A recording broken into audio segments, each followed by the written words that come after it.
Da li vole tebe ili masku koju oblačiš svako jutro? Da li te umaraju oni ili tvoja gluma pred njima? Da li i tebi društvo reklo budi to što jesi? Ne tako. Da li si, jureći za njihovim medalima, zgazio svoja?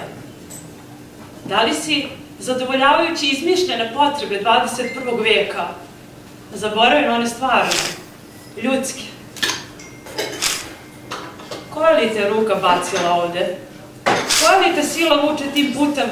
Koja li te od njega odvraća? Figura si u šahu. Plutaš hladnim morem. Ne znaš. Gubiš se u vrtogu ideja, hraniš se njima. Pa kad taj zanos prođe i ružičaste naočari se skinu, ništa. Sam si.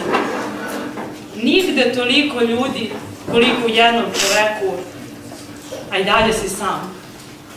Prostorija je puna, glava takođe, ništa. Niko ne dopire do tebe. Voliš da padaš jer znaš da ćeš posle toga leteti. Bojiš se da letiš jer znaš da ćeš posle toga pasti. Ceo paket. Udružene krajnosti orgijaju u džepu tvoje duše. Njihovo si čedo, njihov si rob. Ali nemoj dizati zid oko sebe zbog toga. Jer on nije selektivno propustljiv. Sklonit će ti od dobrog. A upravo to je tvoje prokletstvo. Otvorio si oči detinje, dušu meku celom svijetu. Udahnuo si anđele, ali ušli su i demoni.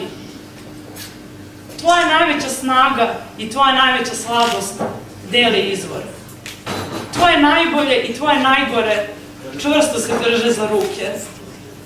Lice i naličje, vrednost i cena, dvije strane medalje. Ali koga lažeš ti? Voliš ti svoju provaliju, jer je tvoja. Prljava je, mračna, beskrajna, ali je tvoja. Bez nje te je pola, bez nje si samo drugi. U njoj najjasnije vidiš i najsnažnije osjećaš. Tu si oslobođen od ideala, očišćen od iluzija. Tu upoznaš pravog sebe. Opštiš sa demonima, povraćaš im svoju dušu. Pa kad jutro svane i nebo se razvedri, pomisliš, sanjao sam. Ali zaboravljaš da nas u snovima uvek javlja ono što smo na javi videli i osetili, te potisnuli u provalju da nas zabavlja kada u nju potonemo.